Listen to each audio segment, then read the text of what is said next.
Ornaments of Tughlaqabad. Now, when I got this topic to speak on, I kept thinking that this has to do with architecture, and we have people who are working on architecture all the time. We have Rana Sabti, and we have Swapna Little, and we have Professor Azizuddin, who are all going to be around, and I was completely feeling lost that what am I going to talk about and what's going to be new in what I would say about Tughlaqabad. I mean, in front of Narayani Didi, one thinks ki matlab ab main kya kahun. So I racked my brains, and then I thought that we're speaking about such amazing buildings. You look at if you pick up the Tariq-e-Firozshahi for an example. Yesterday, Aziz Saab was speaking about the various palaces which were there.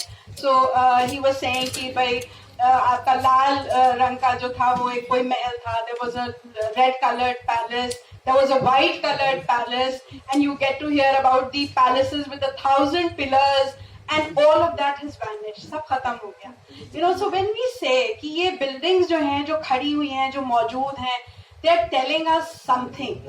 So they are telling us something about architecture, all right. Of course, that's very, very important. And the development of architecture, how we trace it down, and how you have the real arch that comes, and how you have the designs of the arches which are going to change. But there's one thing which is consistent in the whole flow of history, that is that nothing lasts. Everything is going to finish. And then in this context, when you bring in philosophy, then you find that all these people who had constructed these amazing palaces and buildings, they had never thought that these buildings are going to one day become into ruins. They were all thinking that these buildings are going to be there forever. That is one thing. So everything is in transition. Now what do? We are historians. We are professional historians. So what we do is that we look at a very, very long span of time. We look at individual lives, and we look at very long span of time in which you will have a number of lives of a number of people who will come and go. So then, if we get back to the concept of amal, karma, deeds, and if we link that to the large time span that we are seeing, and in that time span you have the buildings which are still standing there, so then they tell you something more than just architecture. They'll tell you a lot of things, and especially for the Sultanate period, because it's a period where you have incredible usurpations. Every time there is a change in the dynasty, there is a change of guards at the palace, there's a massacre. People are killed, somebody new comes. There is, a lot of violence that happens every time that there is a succession drama. Now, interestingly enough, if we talk about, say, Balban's period, that Balban was a usurper. Iltutmish was a usurper. Balban was a usurper. Jalaluddin Khilji was a usurper. Alauddin was a usurper. So you have a chain of usurpers who are coming. And out of this chain, incidentally, Ghiyasuddin Tughlaq, जिसने Tughlaqabad बनवाया, he is not exactly a usurper, because तो अगर हम पुरानी वाली जो पहले की बिल्डिंग्स हैं उनको हम कहें कि this is karma for them, कि तुमने ये सब बनाया, तुम्हारा ये लाल पीला हरा और हजारों पिलर्स वाला जो किला था वो किसी को देखने को नहीं मिलेगा. It's all finished, because you were a usurper. But this fellow was not, incidentally, because he became the Sultan only when you find that there was nobody else available. The Khilji bloodline was already finished, and he was a great commander. So people invited him कि आ जाओ भाई तुम बन जाओ. So वो बन गए बहरहाल.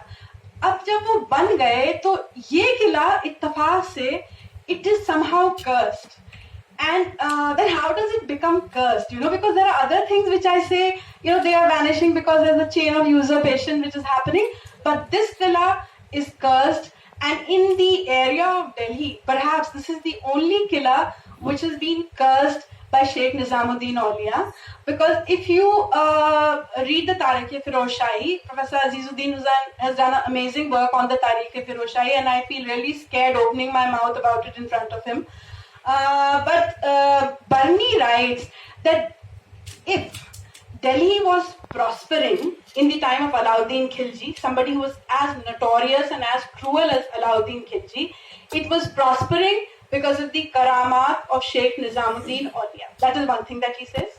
And the other thing that he says is that why is then Alauddin flourishing? Why is he not killed? Why is he not destroyed for people to see that an example is being made out of him because the way he killed his uncle and his patron and his father-in-law Jalaluddin Khilji, उसने उसको मारा. और अगर आप तारीख़ फिरोज शाही पढ़ें तो तारीख़ फिरोज शाही में just before अलाउद्दीन जलालुद्दीन खिलजी को मरवाता है, जो जलालुद्दीन खिलजी का एक डायलॉग है उनके साथ, तो उनसे कुछ बात कर रहे हैं, तो वो जो बात कर रहे हैं उसमें वो ये कहते हैं कि Ali, he calls him Ali and he says, Ali मैंने तो तुम्हें बचपन से अपनी गोद में खिलाया है, and so much so that the smell of your urine is still there in my clothes. I feel that the smell of your urine is still there in my clothes. And then this man orders that he is going to get his uncle killed. ठीक है? तो बर्नी ये कहता है कि जैसे करामात होती है, करामात का बिल्कुल उल्टा एक दूसरी चीज होती है, which is इस्तिद्राज, which is divine plot against a person. तो divine plot ये होता है कि divinity आपको कभी हारने ही नहीं देती. You will keep winning. You will keep winning because the divinity doesn't want you to stop and read, introspect, and change and improve yourself. So he says that this is what happened with Alauddin Khilji. Now when we come to Tughlaqabad, we find that there was actually an unsaid thing which happened between unsaid tussle that happened between Sheikh Nizamuddin Auliya and Ghiyasuddin Tughlaq. When the fort was being commissioned, Ghiyasuddin Tughlaq was in a tearing hurry to have it readied very quickly because this was a change in dynasty. And Ghiyasuddin was actually one of the officers of the Khiljis. So if you remember that whenever an officer comes to power, he has to doubly ensure that he proves himself because he is competing against colleagues. So a lot of people must be thinking कि ये बन सकता है तो हम क्यों नहीं बन सकते? They may not be as competent as him, but nevertheless they can still feel कि ये बनता है, ये बना है तो हम क्यों नहीं बन सकते? So therefore the commissioning of the Tughlaqabad and the grand scale of the Tughlaqabad was something which was very important for the Sultan, and it also had to be completed very quickly. So all the labor class of the city was actually put to work in Tughlaqabad, and incidentally it so happened that at the same time a Bauli was being constructed at Ghiyaspura on the commissioning of Sheikh Nizamuddin Auliya. And like I just said to you that Sheikh Nizamuddin Auliya का मतलब अगर हम लोग बलबन के बारे में पढ़ते हैं तो उनके बारे में कहा जाता है कि उनका जो दबदबा था that was like very very awe inspiring. But Sheikh Nizamuddin Auliya का जो humanitarian दबदबा था उसका जो असर है मतलब वो हमें कुछ कहने की जरूरत नहीं है. You walk on the road and you will see that it is still there. So you find that these people जो workers थे वो रात को शेख की जो बावली बन रही थी उसमें वो काम करते थे. और ये खबर जब सुल्तान को पता चली, then he was very annoyed with him because he felt that this is a breach of my order because I had said that the killa has to be on a priority. So therefore he resolved that जब वो वापस दिल्ली आएंगे because he was on a campaign in Bengal and he said that मैं वापस आऊंगा then perhaps he would have done something to the sheikh. और जो लोर है वो ये कहता है कि शेख ने कहा कि वो कभी भी दिल्ली वापस नहीं आएगा because you have that famous so he said कि उसके लिए दिल्ली बहुत दूर है तो वो कभी वापस नहीं आएगा और वो एक प्रोवर्ब बन गया जैसे कि आप फरमा रहे हैं. तो वो तो कभी वापस नहीं आया. और इसके अलावा तो हम लोग ये कहते हैं कि शेख निजामुद्दीन औलिया ने जो है अब ये भी मानना जाता है, we really don't have any proof whether he had actually said that, but it is believed that he had said that. So he predicted another thing about the Tughlaqabad और वो ये था कि यहाँ पे जो है वो सब गुजर आके बस जाएंगे और this is going to turn into a wilderness और यहाँ पे सिर्फ जंगल होंगे और ये बयाबान होगा और उजड़ जाएगा. ठीक है, तो इसके अंदर जो बाकी दोनों बातें हैं वो भी सच हो गई इंसिडेंटली बिकॉज सुल्तान भी वापस नहीं आए और ये विल्डरनेस भी हो गया. और अगर आप उसको ट्रैक डाउन करें तो यू विल फाइंड कि ये जो पाइथन सांप होते हैं हिंदुस्तान के सबसे बड़े बड़े जो पाइथन सांप हैं उनका घर तुगलकाबाद ही है. और हम लोग अभी लास्ट टाइम गए थे, प्रोफेसर अजीजुद्दीन हुसैन साहब हम लोगों के साथ मौजूद थे, तो हम लोगों के स्टूडेंट्स ने फिल्मिंग करी थी पाइथन्स की वहां पे जो कि इतने मोटे मोटे pythons. And then I checked out कि यहाँ पे पाइथन्स कितने हैं, तो पता चला कि वो हिंदुस्तान में अड्डा है पाइथन्स का. सो शेख का जो ये दूसरी बददुआ थी वो भी लग गई इस किले को. अब क्या हुआ, एक तीसरी बात है जो जिसका मुझे, और हो सकता है I might be a bit wrong in this, which I heard from my teacher professor Aziz. वो सर ने मुझे ये बताया था कि ये एक वाहिद किला है, बिकॉज हम ये पेपर जो हम लिख के लाए हैं उसमें सब किले की जो टेक्निकल डिटेल्स है वो हमारे पास हैं, और अगर वक्त बचा तो वो हम आपको पढ़ के सुना देंगे. But I wanted to have actually a conversation with you. So when you look at the citadel of this killa, you find that the citadel is at a higher plinth than the mosque. And usually it was not the case. Usually the mosque would either be at the same kind of a plinth, or perhaps it would be at a higher plinth. So this was a classic case where the citadel is much higher than the mosque. That's one thing. And the other interesting part, actually, a very interesting part about the Tughlaqabad mosque is this, that it is exceptionally simple architecture. So by and large, you would find that the Tughlaqs do follow a very simple architecture because they have much more emphasis on practicality. And we know that Ghiyasuddin Tughlaq is somebody, who was not new to, who was new to ruling for the first time, but he was not new to fighting because he was a very, very adept military commander. So military viability of the fort was something which would have been very important for him. The other thing we get to know that he had suggested to Mubarak Shah Khilji that this particular terrain is very good for having a fort which would be, a very formidable defense for the Mongol attacks, because this whole period is infested with Mongol attacks. And Mubarak Shah Khilji is known for his arrogance. So he said कि जब तुम सुल्तान बनोगे तो बनवा लेना. And it so happened कि गियासुद्दीन सुल्तान भी बन गए और किला भी बन गया. And therefore you find that critically the architecture is, very simple. You have slanting walls. The width of the walls is a lot, and you don't see an emphasis on beauty.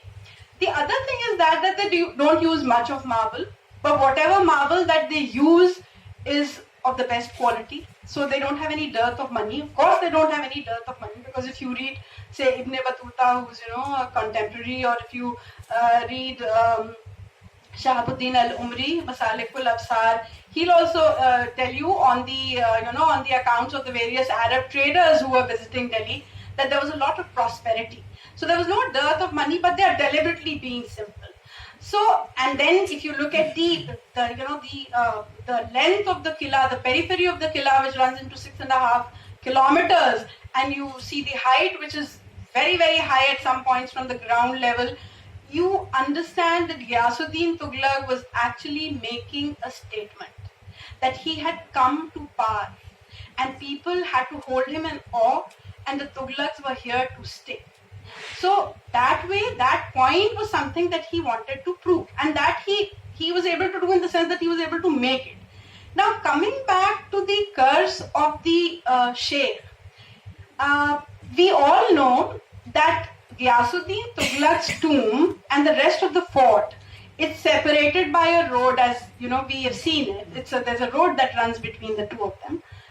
So it's so interesting that Ghiyasuddin ने पूरा किला बनवा लिया, जीते जी उसमें नहीं रहा, मरने के बाद उसकी कब्र भी उसके अंदर नहीं, बिकॉज एक्चुअली उसकी कब्र कट के एक पूरे दूसरे कॉम्प्लेक्स में चली गई है.